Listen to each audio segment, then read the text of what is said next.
Attention, recruits! In case you've been squabbling in cow shit for most of your lives, we've got a war to win! You are a part of a regiment of soldiers we will mold into a weapon. Some of you will take shape and kill, while others will crumble and be repurposed. Some of you will morph into swords, simple and reliable. Some of you will grow into mighty halberds, specializing in busting down spear walls and skewering some bitches. Some of you will fire a deadly arrow into your enemy's heart, brutalizing their chances of survival. Some of you will tap into the gods themselves, channeling the arcane destruction to incinerate the absolute shit out of some elves. Not only will you be expected to fight a warrior's fight, you will be expected to protect your family around you. You don't want your friend to be caught at the dumb end of someone's axe because they were taking too long killing someone else. It's your job to be their shield. Everyone is a shield. The shape of your shield depends on how you protect your queen and how you protect your axe-bait buddy. Now everyone, drop to the ground and give me your best push-ups. You will not stop until I say so. We have eyes counting your performance and evaluating your efforts. Weakest link assists the only strike recruit in demolishing your food for tonight. Go! If this was supposed to be motivating, this guy needed a reality check. I stand here in shock, staring out into the vast greatness of the city of Arginia. Buildings of extreme craftsmanship lord over us, casting shadows in every direction but on top of us, seeming as if the sun really hated us today. A bitter punishment, it seemed. Day one, and I'm already fucking everything up. Sweat drips down my brow into my chin, starting off the first exercises with a slippery, stinky entrance. My mind is elsewhere. In my free time, when I'm not focusing on the fact that my feet hurt, my thoughts trail to Edith. I don't know if she is safe, and I will never know, it seems. It's been a few days of trudging through the woods, ignoring the things around us and struggling to rush through the forest to get back to the city as fast as possible. Looking around, there seems to be a collection of higher-ranking officials who have the joy of watching the new recruits bust their balls, chewing on dirt. Hell, I'm doing it too. I heard that we had to drop and start doing push-ups, and I wasn't going to be the one in last place. I couldn't fuck up this badly twice in a row. My thought process is interrupted by the drill instructor billowing out, "It looks like we're gassing out already! Have y'all never done push-ups before? I give everyone full permission to speak to each other. Motivate them or choose to suffer with them when I decide how poorly y'all have done as a whole." At this point, I wasn't sure if it was me or not being slow. I didn't care to pay attention. Everyone else around me was doing their own stuff. I was at maybe 20 of them, but all I know is down, up, rinse, repeat, reduce, reuse, and don't throw up. Around me, everyone's grunts and groans came to fruition, filled in with the guttural and desperate, "Come on, guys! Don't stop now!" I was going at my own pace. I didn't care for the speed or the numbers. I was just looking to survive until he said stop. Push-ups are nothing new. I did them with the other boys at Dad's ranch, and he pulled the whole drill instructor approach too. It's like a second boot camp.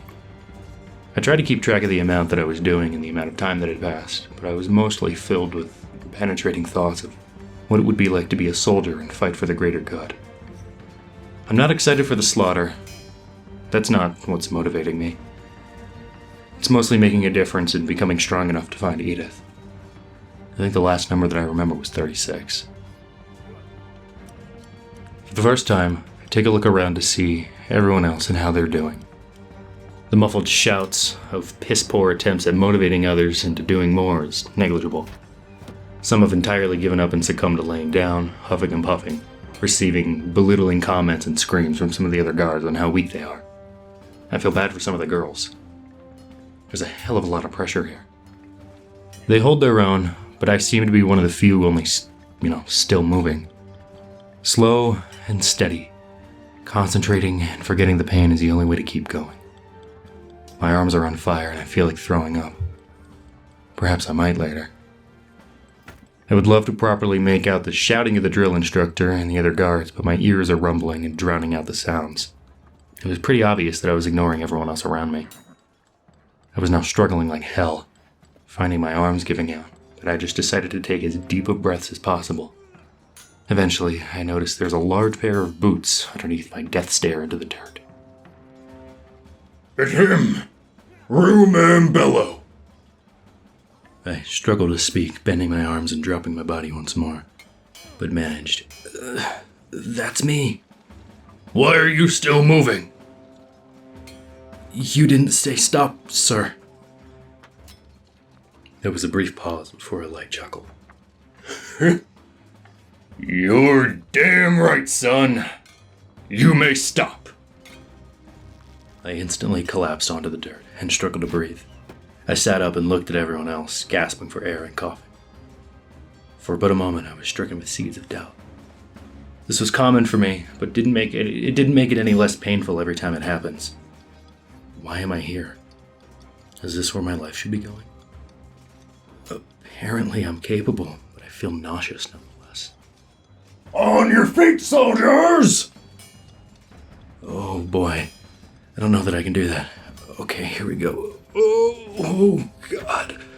Oh, I'm gonna puke. Okay, we're good. Eyes forward, right?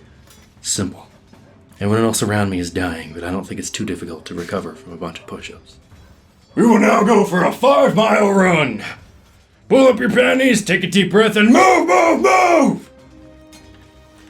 I agreed heavily with the groans of the crowd, the painstakingly nostalgic complaints from the bottom of the totem pole. This is my life now.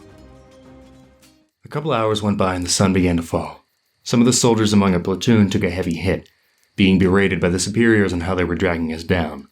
Some of the sneakier types found their way to trip or antagonize me along our route today, so I quickly became an enemy of the platoon with my strike. One of the girls from around Terenzian was called Sasha Coyle. Long black hair, braids strewn throughout. She was tall and buff, with gold scales along her shoulders and arms, similar to the patterning that someone would receive from extreme sunburns. She was the daughter of the barkeeper and chef at the inn in Terenzian. Her uncle, Nihilus Coyle, was a lieutenant of the New Guard. Unfortunately for her, she got lost on our marathon run and was punished by sweeping a path in the dirt to every major building along the grounds with a toothbrush. This was so that she'd never get lost again. Eventually, when we were introduced to our barracks, we were given our provisional supplies. We went through piece after piece and were given our own daggers. There are hundreds of ways to use a knife, and that was made very clear to us. All in all, our backpacks now weighed in the upwards of 50 to 60 pounds. We'd have to adapt to the weight quickly if we were to survive out here. We had our official uniforms with the symbol of Arginia plastered on our backs and sleeves. The royal family crest is of a flying boar with wings, with the colors of red and white accenting our loyalty to the Queen. Red is for our blood, the blood that we give and shed for the sake of the city, while the white is for our soul, that which we've pledged pure and loyal. I was pulled aside by the drill instructor right as we were claiming our bunks. I knew what this was for. I had been dreading this for quite a while. The destruction of our food. Everyone around me made damn sure to let me know just how hungry they were after their hard day's work. My legs were just about as jelly as well. So I took a deep breath, stood tall, facing my superior and addressing him. "Reporting, Sergeant Varcona." At ease, soldier. There's something we need to talk about. You are the only individual with a strike here. You know what that means, Private? I swallowed hard, returning his question with as straightforward of an answer as I could. "I will burn my regiment's food supply for tonight, in front of their eyes." That would have been right, Bellow. That's what you and the rest of your squadron should have known about your actions. I've come to tell you there was no punishment. In fact, this was a lesson for you. This is how everyone will easily make a scapegoat, knowing full well how important it is to pull your ass out of the mud when needed. You all are a family, but with such, you will perform bickering as one too. You were target number 1, giving everyone a foreseeable shitty afternoon after everything they went through tonight. You're gonna walk out with a full rack of steak and booze, and all of us are gonna turn the other way and head to bed. Good luck out there, Bellow. I hope you've learned something today. I was shocked. My heart dropped, but in a good way. This man had to have been in his mid-40s and jacked. His head was scarce a hair, and he had these brooding wrinkles about him that silenced a room with a stare from his cold, gray eyes. Puzzled, I simply responded with, "Understood, Sergeant." Oh, and another thing. We sift through everyone's personal belongings to make sure everything is in order. We found your dagger. I was slightly nervous, and my steady breathing faltered, exposing my discomfort. I wasn't sure if I was allowed to have it, or if I would get into serious trouble for having it. It was one of the last things that I have for my father to remember him by. We ran a background check on you. Your adoptive father's name is John Winthrop, a fine man, well known in the military. You brought with you his personal dagger, a blade gifted for him for his rank and service to us. I trained and fought alongside him. He saved my life, Bello. He's a good man and no doubt a good father. You may keep it. We would normally confiscate it, but I don't see the harm here. You get in any shit with it and I'll put my boot in your ass and claim the knife as lost property of the Royal Armory. Understood, Bello? I knew this about John. It makes a hell of a lot of sense considering the way that he acts and holds himself. I would easily believe that he was a soldier, but he never spoke about his rank. The dagger that he gave me was a beautiful steel hunting knife with John's name engraved in the hilt. It had the symbol of Arginia embedded into the handle of the blade. What this means for me now is that I have a standard to meet. I nodded. "Yes, sir." Sergeant Varcona led me to another tent which had a huge rack of marbled ribeyes and a wine rack of assorted alcohol. Carry this out to the campfire and wait next to it. I then proceeded to lift the end of the wooden rack and carefully drag it outside. Each of the steaks were near 16 ounces, so in all it was 20 pounds of raw meat and close to 15 bottles of liquor. Shortly after, Varcona blew a goat horn to call the troops. Everyone quickly made their way out, some of them still in their uniforms, while others getting more comfortable with themselves. Making eye contact with me, some of them instantly assumed that I was here to proceed with destroying everything. Since receiving their supplies, none of them were granted their food. So, despite seeing the steaks, it was evident that they assumed that this was their doom to dinner. The atmosphere was brutal, and the rumble of empty stomachs broke the silence between the crackles of the campfire. I knew what was going on, but they didn't. It was still intimidating. I'm surprised that none of them have attacked me yet. Otherwise, I stood tall and owned everything before me. The smoke from the campfire blew in my face slightly, so all I could smell was the harshness of burnt wood. The wind blew gently, and the bark of distant dogs penetrated my heightened anxiety. Some of the horses were tied up to their posts, digging their hooves into the dirt. Everything was so painfully quiet, so I noticed everything. Drill Sergeant Varcona then began to speak. Good afternoon, soldiers. You must be hungry, huh? Well, that's mighty unfortunate, isn't it? Just got done cleaning up a salmon. Well, Private Billow here has something to tell you all. Speak, soldier. At first, I wasn't sure what he wanted me to say. If there was some unrecited line that I had forgotten while in the camp, so I went off the books and spoke like a person. Everyone, I want to apologize for receiving a strike. You must be hungry, and I am too. That's why I've been given this whole rack of meat and alcohol here. It's for all of us. There will be no burning of food tonight. Quiet gasps filled the campsite, followed with sighs of relief and nervous laughter. Varcona speaks for it. That's right, all of you. Let this be another lesson. Let's be real. You hated his fucking guts all day, huh? Don't think we didn't see you beating up on him every chance you got. What did we tell you before leaving Terenzian? A garbled conglomeration of voices mustered together the words, "We're a family." Louder! We're a family, sir! You were all quick to bully a member of your family over a simple lie and blind trust. Remember that when you fall asleep tonight. Look around you. You best make damn sure you're buddy-buddy with everybody, because what if it's you who got the strike? Would you like your head kicked in after someone trips you down? Fix your attitude. Have fun, and good night, kiddos. We'll see you in the morning. With this, Sergeant Varcona walked off to another tent, and the other plated guards rested at their posts. Others went inside to sleep. Soon after, all of the soldiers broke formalities and approached the meet. Some of them gave me half-assed apologies, while others pulled me into a tight hug and looked me in the eyes when they told me they were wrong. Here is a list of everyone in the squad. Me, Rhumeim, age 16, male, long blonde hair, blue eyes, human. Sasha Coyle, age 17, female, braided black hair, gold eyes, half-orc.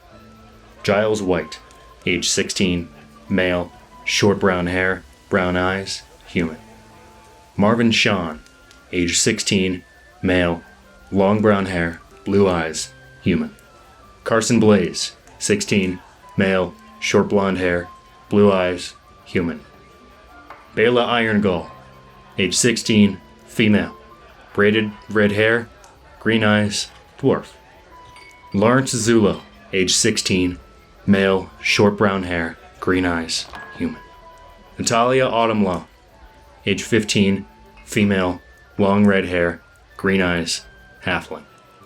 Daisy Ule, 16, female, short brown hair, brown eyes, human. Veronica Wilson, age 16, female, short red hair, brown eyes, human. Stephen Melbourne, age 16, male, brown hair, blue eyes, halfling. Dakota Stone Striker, age 16, male, brown hair, green eyes, half-orc. Tabitha Kibbles, age 17, male, short blonde hair, blue eyes, halfling. Thomas Green, age 16, male, long brown hair, blue eyes, human. Hagar Van Hidden, age 16, male, short black hair, gray eyes, human. Cordelia Dolman, age 18, female, short white horns, blue eyes, blue dragonborn. James Happenberger, age 16, male, short brown hair, brown eyes, human. Alexander Stoneham, age 15, male, short blonde hair, gray eyes, human. Giovanni Stavanger, age 16, male, short black hair, brown eyes, human. Norris Fletcher, age 15, male, short blonde hair, brown eyes, human. Among these individuals, it was hard to keep track of everyone. I had known them most of my life, but that didn't change the overwhelming rush to remember everyone's names. Cordelia Dolman was easy to remember. She was the only dragonborn. Her blue scales reflected the fire with a sapphire shimmer. Bela, the dwarven lady, was loud and inebriated very quickly, but she was sweet and one of the first people who brought me in for a smelly hug. If I remember right, it was Giles White that tripped me and Stephen Melbourne who stomped on my head. They were nothing but meat in the head, especially when all they cared about was the steak. They didn't even apologize to me at all. To be fair, I didn't expect anything out of any of these guys. I'm beginning to realize who might have my back in the end, all things considered. It was the first day, but I'll be damned if I ruin my chances at being a soldier, if I let things like simple grudges pull me down. I guess I should join in on the drink and throw my steak on the fire. I remember the first drink that I had with my platoon. That was 3 years ago. Queen Jade has had us on scouting missions for now.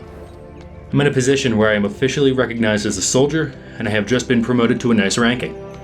As of right now, I am to receive intel and orders about a camp of Mythalian soldiers and their map of war predictions. Back in boot camp, they had us training on every style of weapon, and whether or not we had magic capabilities. I did not, however. I was placed on top of my squad for the longsword. When we graduated, we were given our own personalized weapon of selection, armor we are proficient in, and assigned a strike squad. My group consisted of around 10 of us, and used for search and rescue, ambush, and converting to larger groups as backup. We are well-rounded and balanced. I am apparently one of the muscle frontliners, and this is my first official mission. Here, we would gain first-hand experience on how the war actually is. I have my longsword, my father's dagger, and a set of chainmail armor. I brandished my equipment with pride, knowing full well that I work for the Great Queen. Receiving word on the location, we head out on our way to the war carts into enemy territory. The Mythalian forests are a hell of a view. The trees stand tall and radiate an arcane twinkle that could distract a peaceful commoner. This is war. I spent years training on different weapons and mastering my techniques. I spent years scrubbing shit from buckets. I spent years building relationships and following orders to lead me to this point, where I find myself in the back of a bumpy war cart with 9 other highly skilled fighters. I am nothing but happy and excited. Something deeper within me tells me that my excitement should be shunned. I remember my roots, my hometown, my god, Drow. I speak to him and keep my sanity in check. I cling on to one specific person. Edith. I'm going to find you. We arrive at our rendezvous point while our horses are tied off and we crawl away to the edge of the breaking trees. We see a campsite full of soldiers clad in armor of various types. Painted a dark black, accented with deep purples. These are the soldiers who have brutalized my comrades and innocent citizens of the past. Next to me lies Giles White, one of the lunkhead mates that I was with in boot camp. It figures, if I specialized in longswords and heavier armor, and he specialized in bashing in skulls with a mace and shield, we'd be together on this. In fact, he was so loyal, he is currently the leader of this ambush. Kissing ass and licking boots will get you far, if you have the talent to back it up. His angry brown eyes and crooked nose sniff towards the camp. Smells like bitch in here. Is it you, Rhumeim, or the fucking Mythalians? Keep your voice down, Giles. Don't ruin the ambush. Yeah. You listen to me. On my mark, we're gonna charge. That seems like a horrible idea, but you're the boss. Giles communicated his notion to the others and holds his breath. He watches the soldiers walk in and out of their tents for a few moments before nodding his head. We all crouch down and approach slowly, clutching our weapons and dripping with sweat. War cries billow out from Meathead, and we charge forwards. He starts everything off with caving the skull of an unarmored soldier in. He was eating a piece of bread. Blood splatters onto the dirt in front of him, and he cakes his face in a layer of crimson ichor. He laughs wildly as nothing but frenzying escapes his brain. Shouts are heard from the Mythalian soldiers as they scramble to counter the ambush that obviously surprised them. Firebolts and arrows fly past my head, incinerating the faces of the soldiers who are doing nothing but their jobs. The smell of burning flesh and roasted hair permeates around as chunks of bloodied scalps squelch underneath the boots of those around me. Cries and screams are heard, as this is a horror of war. Charging towards me is a Mythalian soldier in leather armor, wielding a short sword and a buckler. He starts off with a wide swing downwards towards me, easily avoidable. I dance around his blade, and time seems to freeze for a moment. I remember all of my training, but between the blood splatters and that coat my armor, and what seems to be the eyeballs of my fellow soldiers leaking from their sockets, I find myself paralyzed. That must have been the result of the lightning shock that I heard a moment ago. The scent of ozone still permeates around my nose. I took a deep breath in, coming to terms with this hell. I slid my hands from the handle of my sword to the actual blade. I was wearing gauntlets and gloves, so my fingers would be fine. I swung the pommel of the handle directly into the back of the skull of my short sword friend, knocking him unconscious. He slumped down towards the ground with a muffled grunt. He falls hard onto a fallen log, wrapping his body around it. My heart drops as I glance around me, repositioning my sword again. Not seconds later does Giles rush up to me, bloodied and frenzied. He drops his mace and slaps me hard across the face, bruising my cheekbones heavily in the process. He rips my longsword from my hands and looks me in the eye, shouting, "You're supposed to kill, Bello! Kill!" With this, he proceeds to throw my longsword like a javelin, straight into the center of the neck of the soldier that I knocked unconscious. The snapping of bones crunch in my ears as the individual is nearly decapitated, leaving nothing but the thin strands of flesh keeping his head attached on both sides. Giles scoops up his mace once more and rushes off, shouting wildly. Looking around, it seems like we're winning. 7 of us stand, while only the 3 of them remain, horrified. The 3 soldiers drop to their knees and throw down their weapons. Next to me stands Cordelia Dolman, the Blue Dragonborn. She specialized in the arcane arts of sorcery, and she was born with the gift of death. She places her clawed hand onto my shoulders and looks me in the eyes. It seems as though there is nothing but sympathy behind the cold blue irises. Apparently it was getting to her too. I turn around and slowly pull my longsword from the neck of the soldier. I can feel tears well up in my eyes and my throat stings. I'm 19 years old.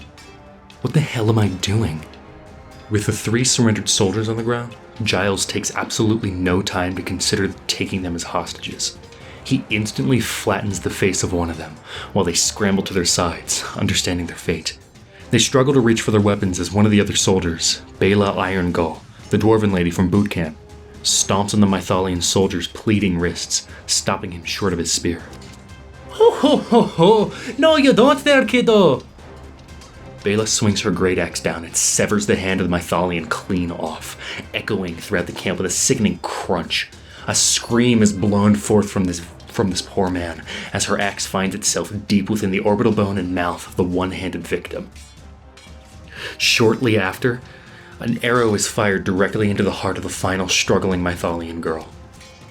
War cries bellow forth from the Arginian strike squad of their victory. I keel over and throw up.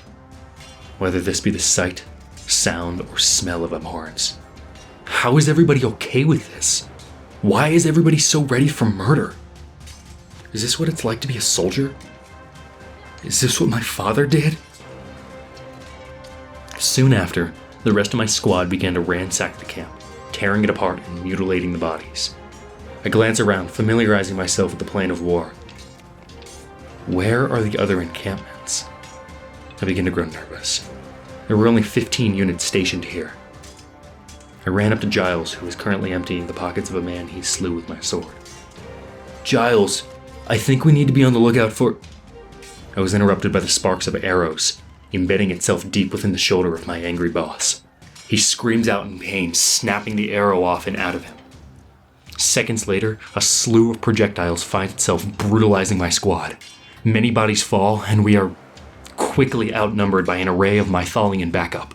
I cannot count how many there are, but the arrows just don't stop.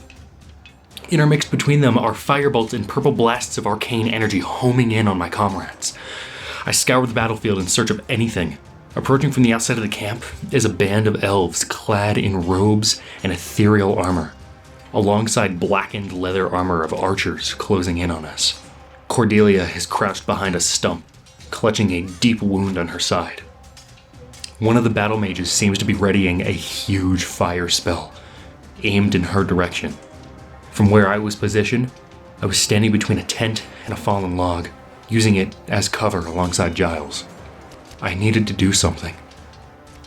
My body began to move before my thoughts coalesced into some feasible plan to get her out. There was a massive tower shield halfway to Cordelia. I sprinted and smashed my boots deep into the dirt, throwing my longsword like an axe into the stump about 20 feet away from me. With my hands free, I scooped up the tower shield and slid over, scraping my knees on the scattered stones and roots. With the temperature rising quickly, I slammed the shield down in front of us as quickly as I could. Soon after, a plume of fire blasts forth into us like the mightiest of dragons. Sweat drips from my face as I can feel the flames lick the sides of my elbows. Fire jets off in every direction, on either side of us, embracing us in an infertile cradle.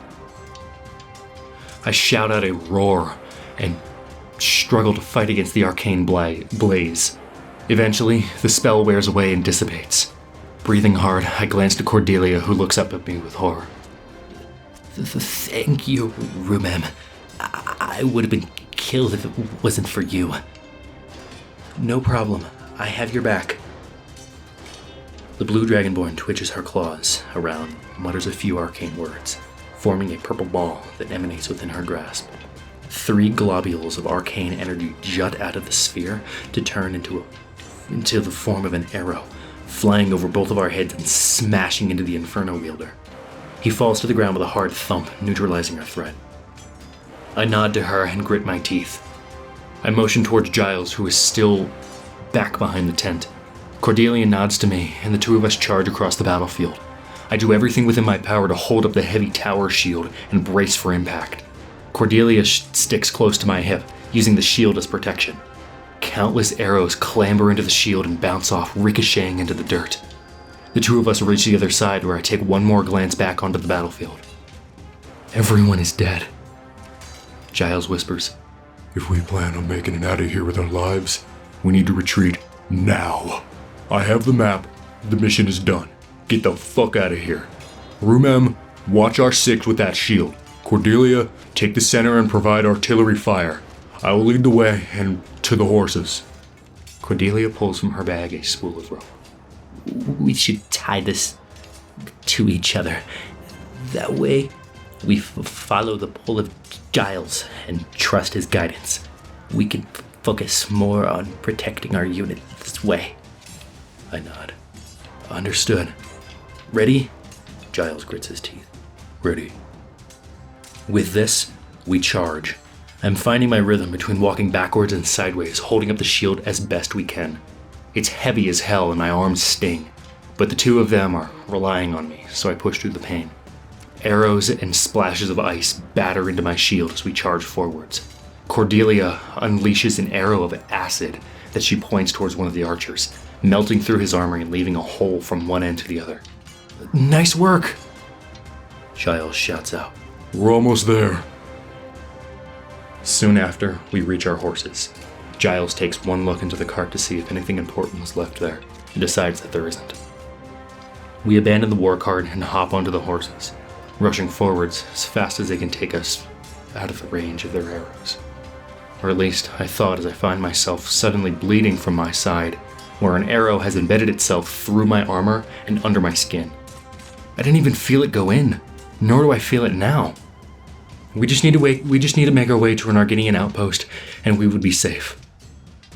With my heart throbbing and my breathing short, we make it safely and report back from the mission. Quickly, we are given medical attention, and everything is over. We made it. It takes about a week worth of medical attention to the three of us, but we make it through. While in recovery, they asked if I needed anything. I asked about the news on Edith from Terenzian and the status of her whereabouts. I didn't think that they would comply, but they're calling me a war hero and treating me with respect. I think I was given some sort of medal or something, but I was slipping in and out of being conscious and missed it. Word came back and apparently Edith has yet to be seen. I swear to the gods, I will find her. No arrow will stop me. No plume of fire or blast of ice will knock me down. I will come for you.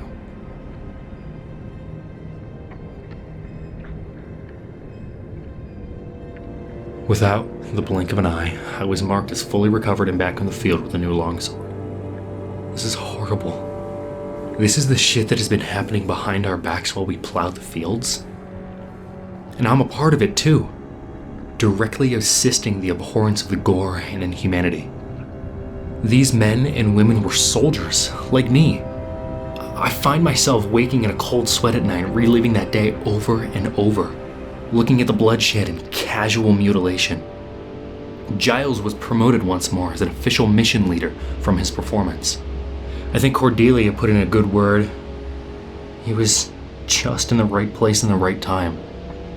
His plan did, however, get us out, so there might be something going for him. Before I know it, we are back on another mission, sent out to wipe another camp of Mythalian soldiers. Giles instructs us that we are to hold no mercy and to kill on sight.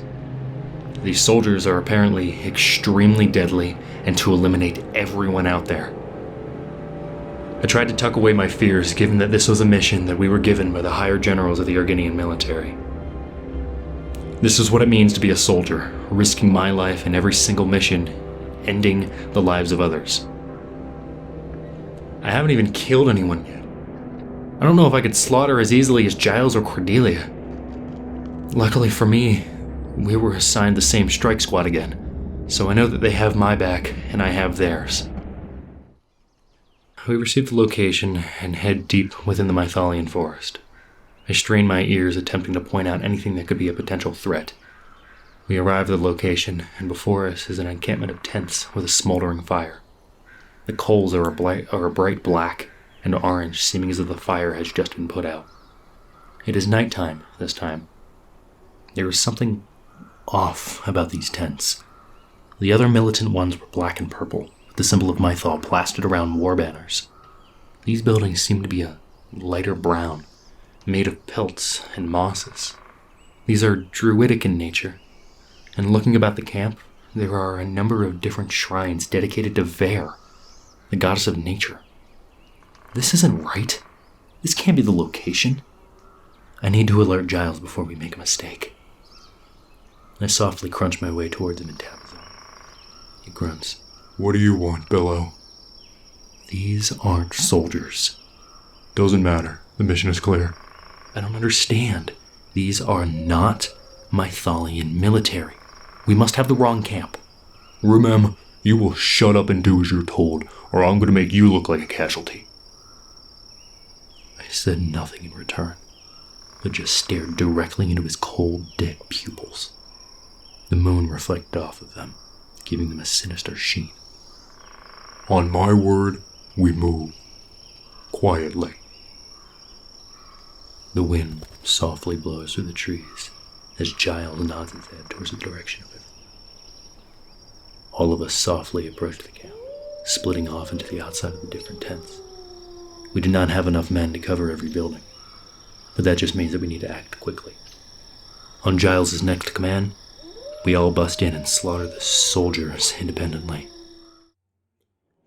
He snaps his fingers, and all of us rush in, weapon in hand. When I lift the flap of the tent, my eyes went wide at what I saw. Within this tent seemed to be a collection of furbolg, shaman, and children. They have wide noses and large cow-like faces. Their fluffy ears pull back and the children scream. There are 5 individuals in this tent, 3 children and 2 older folk.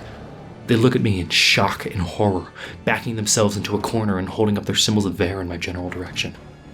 One of the shamans holds up a hand and struggles to lean on a cane. Please, don't do this. Why are you here? Tears fly out of their eyes and the children clutch onto each other, sobbing profusely and throwing anything that they can towards me. Cups, incense, rocks. I hold up my hand and pause for a moment. This is exactly what I feared. These aren't freaking soldiers. These are innocent goddamn people. Is this what the military really wants from us? I hear screams and the sounds of bones shattering from the tents around the camp. It seems as though Giles is getting to work. I hold up my hands and quickly glance out towards the rest of the village. Some of the buildings have been set on fire and smoke billows into the trees. Desperate cries and screams for help echo throughout the forest and penetrate deep into my mind. Tears begin to fall from my face. This isn't normal. What the hell am I doing? This is way too much. This is not what I signed up for. You know what? I'm done with this. It's over. Fuck the military. I looked over at the horrified cowfolk. Listen, I know you think that I'm going to hurt you, but I'm not. I want you to get out of here with your lives, and if you want to do so, you need to listen to me. They snap back. What makes you think that we should trust you? I shake my head and drop my sword. I'm not with them anymore. This is horrible, and I can't stand to see any more of you get hurt. Please just hurry, quickly. Apprehensively, they stand up and slowly approach me, holding the children behind them. They make it out of the tent and look at the carnage before them. Their families and friends remain in piles of glorified goo, puddles of blood and guts spilled all over the camp, alongside everything that they've ever known. Dreaded wails of sobs pierce my ears as I guide them to my side and into the forest behind their camp. I am given a quick, "Bless your heart," from the shaman as they take off into the woods. Over the next few moments, I do my best to convince anyone still alive or hiding that I'm not here to hurt them. It proved to be extremely difficult, and some of them fought back, but I managed to rescue and sneak 4 more of them out of the camp. Everyone else was slaughtered. Utterly disgusted with the entirety of everything, I bump into Cordelia, who seems to have done nothing but hide and watch everything go down. nothing but distaste and revulsion painted on her face as she pushes past me into a tent where I think I saw Giles charging into. I catch a glimpse of him fiddling with his belt before hearing a clap of thunder strike within the tent, lighting it up. Lightning spews forth from Cordelia's mouth in a cone of electricity, arcing and disintegrating Giles into a pile of blackened armor and dust. The sound of thunder blasts forth into the trees and deep within the forest, while ozone permeates around the camp. My eyes go wide as I reject the entirety of the events that took place. I shake my head and throw up, wiping my mouth and coughing. My face is contorted into a snarl, and I spit stomach acid onto the ground. With this, I purse my lips and sprint off into the forest, never once stopping to look back.